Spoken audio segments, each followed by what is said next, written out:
Hello అండి. అందరికీ నమస్కారం. నేను మీ హర్షిని. మన అందమైన ప్రేమ కథ రచించిన వారు లావణ్య శ్రీనివాసరావు గారు. అందులో 26th ఎపిసోడ్‌లో ఏం జరిగిందో ఇప్పుడు చూద్దాం. ఆమెను చూడగానే అక్కడ అందరూ నిర్ఘాంతపోయారు.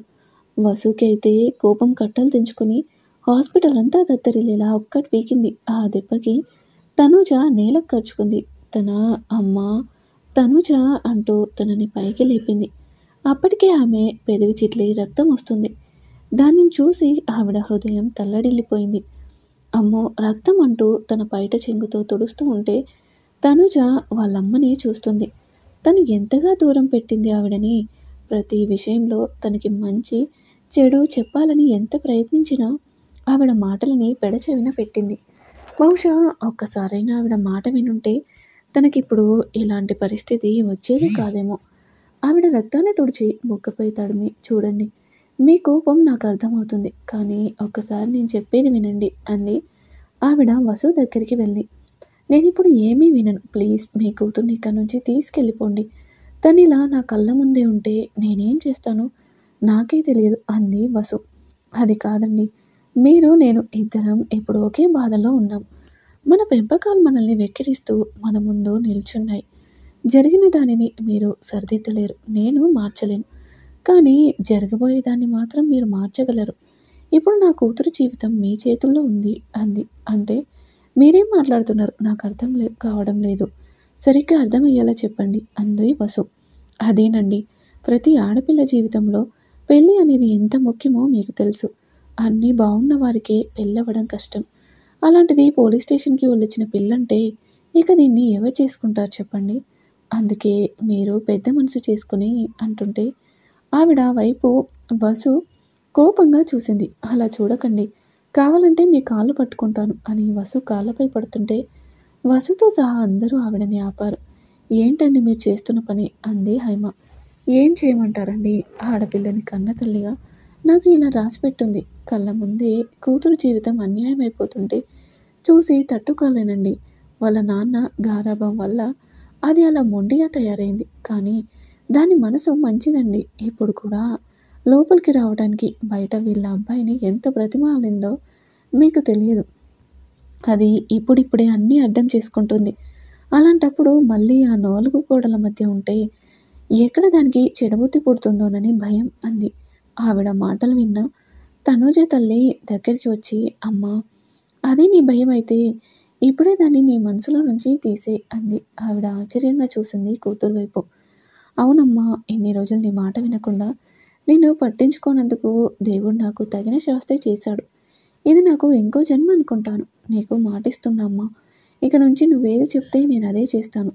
నీకు నాన్నకి చెడ్డ పేరు అస్సలు తేను. నేను జైల్లో ఉన్నా సరే నా నిర్ణయంలో ఎలాంటి మార్పు ఉండదు. ఈ ఒక్కసారికి నన్ను నమ్మమ్మా. నీ నమ్మకాన్ని వమ్ము చేయను అంది. రత్న ఆనందంగా కూతుర్ని హత్తుకొని, చాలు తల్లి చాలు. నీలో ఈ మార్పు కోసమే నేను ఎన్ని రోజులు తప్పించాను. ఇక నా కూతురు గురించి నాకు ఏ దిగులు లేదు అంది. తనుజ మాటలు విన్న అందరూ పోనీలే, ఇప్పటికైనా బుద్ధి మారింది, అది చాలే అనుకున్నారు. తల్లిని వదిలి వసు దగ్గరికి వెళ్ళింది తనుజ. మీకు నా వల్ల కలిగిన బాధకి నన్ను క్షమించండి. బహుశా ఇది కాకుండా ఇంకేం చేసున్నా నా తప్పుని సరిదిద్దుకోవాలో నాకు తెలియడం లేదు. ఒకవేళ మీరు నన్ను క్షమించాలంటే ఏం చేయాలో చెప్పండి, అదే చేస్తాను అని మీతో పాటు నేను ఇంకొకరికి కూడా మన్నించమని అడగాలి అని చెప్పి అను దగ్గరికి వెళ్ళింది. అను, ప్లీజ్ ఈ పాపాత్మురాలిని క్షమించు. నిన్ను మానసికంగా ఒక్కసారి కాదు ఎన్నోసార్లు బాధ పెట్టాను అంది చేతులు జోడించి. అను ఆ చేతులపై తన చేతులు వేసి, తను ఇప్పటికైనా నువ్వు మారావు, అది చాలు నాకు అంది. అందరి వైపు ఒకసారి చూసి చేతులు జోడించి వెళ్ళిపోతున్న తనకు కానిస్టేబుల్స్ ఎదురయ్యారు. మేడం, మీకు ఇచ్చిన టైం అయిపోయింది అన్నారు. వస్తున్నాను అని వాళ్ళతో వెళ్తున్న కూతురికి, నువ్వేం భయపడకమ్మా, నేను మీ వెనకే మన లాయర్ని తీసుకొని వస్తాను అన్నాడు ఆమె తండ్రి. వద్దు నాన్న, నేను చేసిన పనులకు కనీసం ఇలాగైనా నన్ను ప్రాయశ్చిత్తం చేసుకొనివ్వండి అని వెళ్తున్న తనకి ఆగు అన్న పిలుపు వినిపించి ఆగి వెనక్కి చూసింది. ఎదురుగా వసు వచ్చి, నిన్ను క్షమించాలంటే నేనేం చెప్తే అది చేస్తావా అని అడిగింది. తప్పకుండా అండి, అది ఏదైనా సరే అంది. ఒకసారి ఆలోచించుకో, అది నీకు కష్టమైన పని అయితే అంది. ఎంత కష్టమైనా పర్లేదండి, నేను చేస్తాను అంది తనుజ. సరే అయితే అని చేతులు కట్టుకొని అనుని ఏదైతే చేయమని బలవంతం చేశావో అదే పని నువ్వు చెయ్యి అంది వసు. తనుజకి ఆవిడన్న మాట అర్థం కాక అయోమయంగా చూసింది. ఏంటలా చూస్తున్నావు? ఏం చెప్పానో అర్థం కాలేదా? లేక అర్థమైనా అవనట్టు యాక్ట్ చేస్తున్నావా అంది. ప్రామిస్గా చెప్తున్నానండి, నిజంగా మీరేమన్నారో నాకు అర్థం కాలేదు అంది తనుజ. ఓ అవునా, సరే అయితే అని నా కొడుకుని పెళ్లి చేసుకుని నా ఇంటికి కోడలుగా రావాలి అంది. ఆ మాటకి తనుజకి కాళ్ళ కింద భూమి కంపించింది. రామ్తో లోపలికి వస్తున్న విక్రమ్ అడుగు అక్కడే ఆగిపోయింది. వాళ్ళిద్దరికీ కాదు, అక్కడున్న అందరికీ అదొక షాకింగే. ముందుగా రత్న తేరుకొని, ఏంటండి మీరు అనేది? నా కూతురు మీ అబ్బాయిని పెళ్లి చేసుకోవడం ఏమిటి అని అడిగింది. తనే అంది కదండి, నేనేం చెప్తే అది చేస్తానని. నా నుంచి క్షమాపణ కావాలంటే నేను చెప్పినట్టు చేయమనండి, లేదంటే వెళ్ళి జైల్లో కూర్చోబెట్టుకోండి అంది. అది కాదమ్మా, నువ్వు తొందరపడుతున్నావేమో, ఒకసారి ఆలోచించు. పెళ్ళి అనేది ఇద్దరి ఇష్టంతో జరగాలి, కానీ ఇలా బలవంతంగా జరిగితే దానివల్ల ఆ అమ్మాయితో పాటు మీ అబ్బాయి కూడా బాధపడతాడు అంది భ్రమరాంబ. నేను అన్నీ ఆలోచించి ఈ నిర్ణయం తీసుకున్నానండి. మనకి ఇష్టం లేని వాళ్ళు మన జీవితంలోకి వస్తే ఆ బాధ ఎలా ఉంటుందో వాళ్ళకి కూడా తెలియాలి కదా. అయినా ఇదంతా వీళ్ళిద్దరు కూడా వాళ్ళు చేసుకున్న కర్మకు ఫలితం. నేనేమీ బలవంతం పెట్టడం లేదు. నా నిర్ణయం నేను చెప్పాను, తర్వాత వాళ్ళ ఇష్టం అంది వసు. తల్లి మాటలు విని విక్రమ్ ఆలోచనలో పడ్డాడు. అందరూ కూడా ఏం మాట్లాడాలో తెలియక మౌనంగా ఉన్నారు. ఆ సైలెన్స్ని బ్రేక్ చేస్తూ నాకు ఈ పెళ్ళి ఇష్టమే అన్నాడు విక్రమ్. ఆ మాటకి తలెత్తి విక్రమ్ వంక చూసింది వసు. అవునమ్మా, నువ్వు చెప్పినట్టు నేను ఆ అమ్మాయిని పెళ్లి చేసుకుంటే నాతో మాట్లాడతావా అని అడిగాడు. ముందు చేసుకో, అప్పుడు చెప్తాను అంది వసు. సరే అని తనుజ చేయి పట్టుకుని అక్కడి నుంచి పక్కకి తీసుకెళ్లాడు. విక్రమ్ చొరవకి రత్న గోపాలరావులకి ఏం మాట్లాడాలో అర్థం కావట్లేదు. పక్కకు తీసుకెళ్ళి ఏం మాట్లాడారో తెలియదు. ఒక 5 నిమిషాలలో వచ్చి, అమ్మా తనకు కూడా ఈ పెళ్ళి ఇష్టమే అన్నాడు. మరి ఆ మాట అమ్మాయిని చెప్పమను అంది వసు. దాంతో తనుజ తల ఎత్తి నాకు ఇష్టమేనండి అంది. రత్న కూతురు దగ్గరికి వెళ్ళి, అమ్మా నిజంగా మనస్ఫూర్తిగా ఒప్పుకుంటున్నావా లేక బలవంతంగానా అని విక్రమ్ వైపు చూస్తూ అడిగింది. లేదమ్మా, ఇందులో ఎవరి బలవంతం లేదు, నేను నా ఇష్ట ప్రకారమే ఒప్పుకున్నాను అంది. అది కాదని గోపాలరావు అంటుంటే, నాన్న ప్లీజ్, ఇక ఇదే నా నిర్ణయం అంది. దాంతో ఆయన ఇంకేం మాట్లాడకుండా సైలెంట్ అయిపోయారు.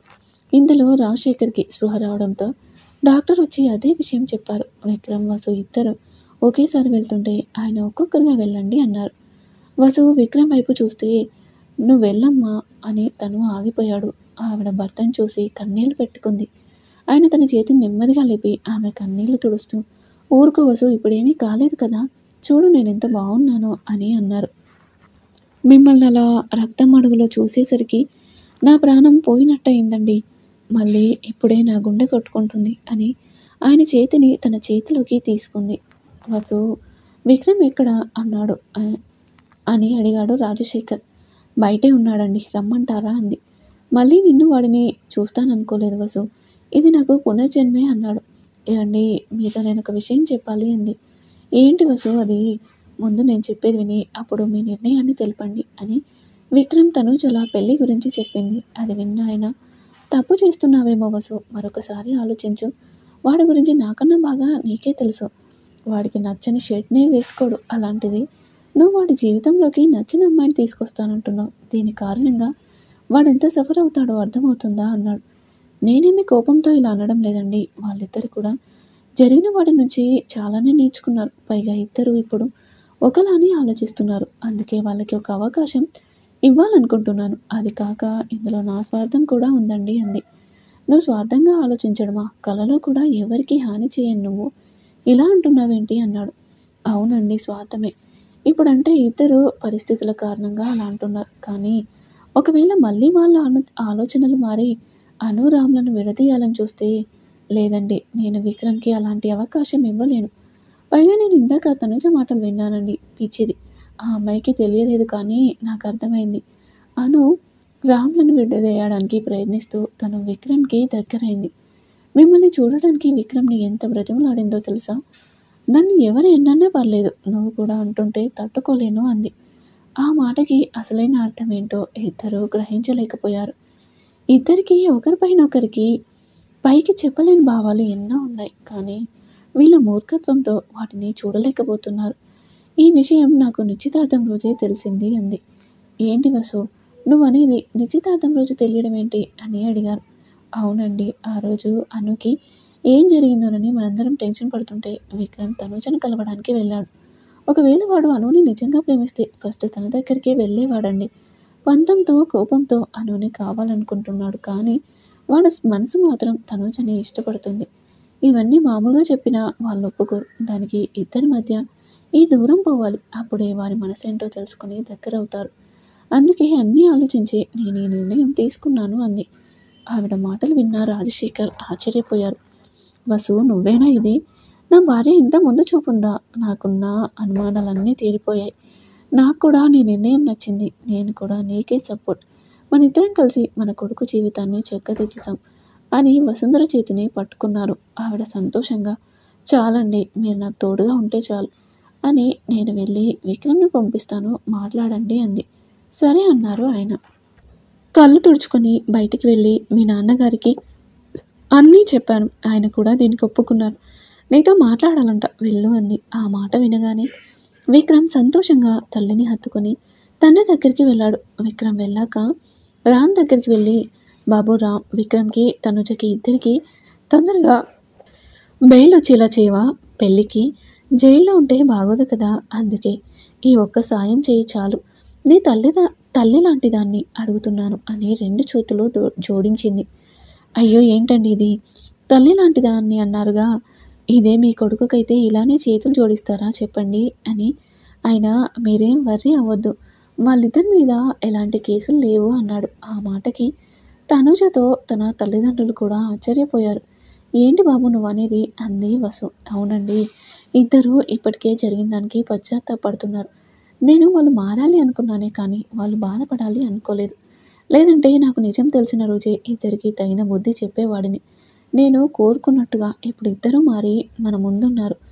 ఇక ఇంతకన్నా కావాల్సిందేముంది చెప్పండి అన్నాడు. రామ్ మాటలు విన్న అందరికీ తన మనసేంటో మరొక్కసారి అర్థమైంది. ఇంత గొప్ప మనసున్నవాడు తమ కూతురు జీవితంలోకి వస్తున్నందుకు పరశురాం, రాజేశ్వరులు ఎంతో ఆనందించారు.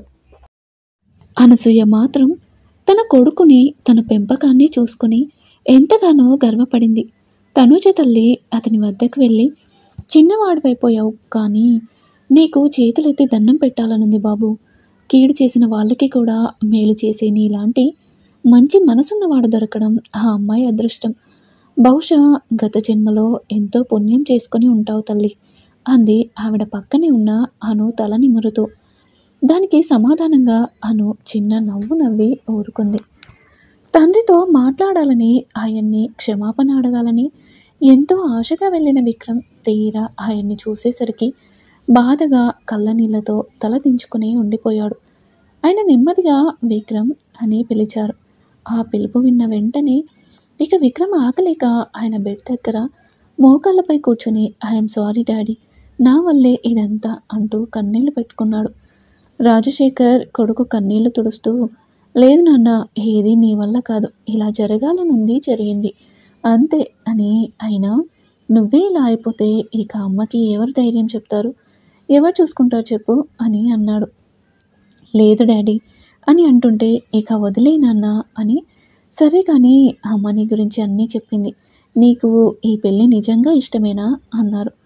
ఎప్పుడు అది చేయి ఇది చేయి అని కమాండింగ్ చేసే తండ్రి మొదటిసారి తన ఇష్టాన్ని అడుగుతున్నందుకు సంతోషించాలో, లేక తల్లి మాటకి విలువిచ్చి తల వంచినందుకు బాధపడాలో అర్థం కాలేదు అతనికి. మళ్ళీ రాజశేఖర్నే మాట్లాడుతూ, నీకు ఇష్టం లేకపోతే చెప్పేయి అన్నారు. లేదు డాడీ, నాకు ఇష్టమే అన్నాడు కళ్ళు మూసుకొని. ఆయన విక్రమ్ తల నిమురుతూ చిన్నగా నవ్వుతుంటే, ఎందుకని డాడీ నవ్వుతున్నారు అన్నాడు. నేను కోరుకున్నట్టు మంచిగా మారుతావని తెలిస్తే ఈ నొప్పిని నేను ఎప్పుడో భరించేవాడిని కదా. పోనీలే, ఇప్పటికైనా నీలో మార్పు వచ్చింది, నాకు అదే చాలు అన్నాడు ఆయన. ఇక మీరేమీ భరించొద్దు డాడీ, ఎందుకంటే ఇప్పుడు మీ కళ్ళెదురుగా ఉన్న మీ విక్రమ్ ఇక ఎప్పటికీ ఇలానే ఉంటాడు. ఇది నా ప్రామిస్ అని చేతిలో చేయి వేసి చెప్పాడు. ఆ మాట విన్న ఆయన ఆనందంగా కొడుకుని దగ్గరికి తీసుకొని నుదుటిపై ముద్దు పెట్టుకున్నాడు. ఆ క్షణాన విక్రమ్కి చెప్పలేనంత సంతోషంగా అనిపించింది. ఇన్ని రోజులు ఈ ప్రేమను, ఆప్యాయతను మిస్ అయినందుకు తనని తనే తిట్టుకున్నాడు. అప్పుడే నర్సు వచ్చి, "సార్ ఇక మీరు వెళ్ళండి. ఇప్పటికే ఆయన చాలా స్ట్రెస్ అయ్యారు" అంది. "సరే డాడీ, నేను బయటుంటాను. మీరేం కంగారు పడకండి. అమ్మని నేను చూసుకుంటాను" అని చెప్పి వచ్చేశాడు. కొడుకు మారాడన్న సంతోషంతోనే లేక టాబ్లెట్స్ మత్తుకో ఆయన ప్రశాంతంగా పడుకున్నారు. విక్రమ్ రాగానే ఈశ్వర్ తనకి వేసిన బేడీలు తీస్తుంటే అతను ఎందుకు అని అడిగాడు. రామ్ వచ్చి, "ఎందుకంటే నీ మీద ఎలాంటి కేసు లేదు కాబట్టి" అన్నాడు. "అది కాదు రామ్" అంటుంటే విక్రమ్, "నీ మీదే కాదు తను మీద ఇక ఏ కేసు లేదు" అన్నాడు. అప్పుడే విక్రమ్ తనూజ వంక చూసి, "అవును, తనకి మీరు వేసే శిక్ష కన్నా పెద్ద శిక్ష నేను వేయబోతున్నాను. క్షణం క్షణం తనకి చేసిన వాటికి ప్రతిఫలంగా తన జీవితం ఎలా ఉండబోతుందో కనీసం తన ఊహకు కూడా అందనివ్వను" అని మనసులో అనుకున్నాడు. విక్రమ్ ఏం ఆలోచిస్తున్నాడో తన చూపులోనే అర్థమైన తనూజ, "నువ్వు ఎంత కోపాన్నైనా చూపించు విక్కీ, నేను అన్నింటికీ సిద్ధంగానే ఉన్నాను. ఎందుకంటే నేను వాటికి అర్హురాలిని కాబట్టి. కానీ నిన్ను మాత్రం వదిలి వెళ్ళను" అని అనుకుంది. ఆలోచనల్లో మునిగిన విక్రమ్ రామ్ కదిపేసరికి స్పృహలోకి వచ్చి, "నీకు థ్యాంక్స్ అని చెప్పడం తప్ప ఇంకేం చేయలేకపోతున్నాను రామ్" అని అంటూ తనని హగ్ చేసుకున్నాడు. "నాకు ఈ థ్యాంక్స్లు ఏమీ వద్దు విక్రమ్, నువ్వు తనూజ హ్యాపీగా ఉండండి చాలు" అన్నాడు. రామ్ విక్రమ్కి మాత్రమే వినిపించేలా. అప్పటికే సాయంత్రం కావడంతో ఇంటి దగ్గర నుంచి ఫోన్ వచ్చింది. రఘురామయ్య గారు ఏవో ఏర్పాట్ల గురించి మాట్లాడుతుంటే, "ఈశ్వర్, తాతయ్య మేము ఇంటికే వస్తున్నాం, వచ్చాక మాట్లాడుకోవచ్చు" అని చెప్పి ఫోన్ పెట్టేశాడు. ఆ మాట విన్న వసు, "వదిన గారు, మీరందరూ వచ్చి చాలాసేపు అయింది, ఇక వెళ్ళండి. నేను విక్రమ్ ఉన్నాంగా, వెళ్ళి మిగిలిన ఏర్పాట్లు చూడండి. అసలే పెళ్ళికి సమయం తక్కువగా ఉంది" అంది. "ఏంటత్తయ్య మీరనేది? మావయ్య ఇక్కడ ఇలా ఉంటే మేము హ్యాపీగా పెళ్లి చేసుకుంటామా ఏంటి? ఏదైనా ఆయన కోలుకున్నాకే" అంది అను. "అదేంటమ్మా అలా అంటావు? ఆయన కోసం మీ పెళ్ళి ఆపడం ఎందుకు? వద్దు తల్లి" అంది వసు. "తను మాత్రమే కాదండి, నేను అదే అంటున్నా. అంకుల్ పూర్తిగా కోలుకున్నాకే మా పెళ్ళి. ఈలోపు నాన్న కాలు కూడా సెట్ అయ్యి ఆయన కూడా నడవగలుగుతారు కదా, అప్పుడు మా 2 పెళ్ళిళ్ళు ఒకేసారి జరుగుతాయి" అన్నాడు రామ్. ఆ మాటకి వసు ఆశ్చర్యంగా చూసింది. "ఏమైందండి? మీకు ఇష్టం లేదా అలా అన్నాడు?" "చాచా, అది కాదు బాబు, ఆయన కోసం మీ పెళ్ళి వాయిదా ఎందుకని" అంది వసు. "వాళ్ళు చెప్పిందే కరెక్ట్ అండి. అయినా ఆ ముహూర్తం వీళ్ళిద్దరి పెళ్ళికి పెట్టింది కాదుగా. ఏదైనా మన మంచికే. ఒకసారి పంతులు గారిని పిలిచి వీళ్ళిద్దరికీ వాళ్ళిద్దరికీ కలిపి ముహూర్తాలు పెట్టిద్దాం" అంది భ్రమరాంబ. అందరికీ తను చెప్పిందే సబబుగా అనిపించడంతో ఎవ్వరూ ఏం మాట్లాడలేదు. "సరేనండి, ఆయన నయం అవ్వగానే మీరన్నట్టే 2 పెళ్ళిళ్ళు ఒకేసారి చేద్దాం" అంది వసు. "ఇప్పుడు మాత్రం ఇక ఇంటికి వెళ్ళండి. ఏదైనా అవసరం ఉంటే నేనే ఫోన్ చేస్తాను" అంది వసు. సాయంత్రం అవ్వడంతో వాళ్ళు కూడా ఇక ఇంటికి వెళ్తామని చెప్పి రాజశేఖర్ గారిని బయట గ్లాస్ డోర్లో నుంచే ఒకసారి చూసి బయలుదేరారు. వసు రత్న గారి వంక చూసి, "మీరు కూడా వెళ్ళండి వదిన గారు, మీకు కూడా ఆలస్యం అవుతుందిగా" అంది. "లేదు వదిన గారు, మాకేం ఆలస్యం అవ్వదు. మాది ఈ ఊరేగా, అందుకని మేము ఇక్కడే ఉంటాము" అని చెప్పింది. ఈశ్వర్ తను వచ్చిన కార్ కీస్ రామ్కిచ్చి, "రామ్, నువ్వు అను వెనక కార్లో రండి, మేమందరం ముందు వెళ్తాము" అన్నాడు. "అదేంటన్నయ్య, నేను మీతోనే వచ్చేస్తాను" అంది అను. "పిచ్చిపిల్ల, ఇప్పటికైనా మా గురించి కాకుండా నీ గురించి ఆలోచించవే. నువ్వు రాంబాబు విడిగా రండి" అని అంది హైమ. "అది కాదు పెద్దమ్మ" అంటుంటే అను, "పెద్దమ్మ చెప్పింది విను" అని వాళ్ళు కూడా మరొక కారులో కూర్చున్నారు. రాజేశ్వరి, పరశురాములు. రామ్ అనసూయ వంక చూసేసరికి, "నా కోడల్ని జాగ్రత్తగా తీసుకురా" అని చెప్పి వెళ్ళిపోయింది ఆవిడ. అందరి నుంచి గ్రీన్ సిగ్నల్ రావడంతో రామ్, అనుల ఆనందానికి హద్దులు లేవు. వాళ్ళు వెళ్ళగానే అను, రామ్ ఇద్దరు వాళ్ళ ప్రేమ ప్రయాణాన్ని మొదలుపెట్టారు. సాయంత్రం కాస్త మెల్లిగా చీకటి పడుతుండడంతో నర్సు వచ్చి వసుని మళ్ళీ ఒకసారి చెక్ చేసింది. తను ఇంకా నీరసంగానే ఉందని ఏదైనా జ్యూస్ పట్టించమని చెప్పింది. ఆవిడ చెప్పినట్టే విక్రమ్ వెళ్ళి వసుకి జ్యూస్తో మిగిలిన వాళ్లకు టీ కూడా తీసుకువచ్చాడు. వసు వద్దంటున్నా బ్రతిమిలాడుతూ నెమ్మదిగా పట్టించాడు. ఆ విక్రమ్, "అందరూ టీ తాగారు కానీ తనుజ మాత్రం ఏం తీసుకోలేదన్నా, నువ్వే వెళ్ళి ఇవ్వు" అంది వసు. ఇక ఆ తర్వాత ఏం జరిగిందో నెక్స్ట్ ఎపిసోడ్లో చూద్దాం. ఈరోజు ఎపిసోడ్పై మీ అభిప్రాయాన్ని తెలియజేయండి. అలాగే మరిన్ని ఇంట్రెస్టింగ్ స్టోరీస్ కోసం ప్లీజ్ మా ఛానల్ని తప్పకుండా సబ్స్క్రైబ్ చేసుకోండి.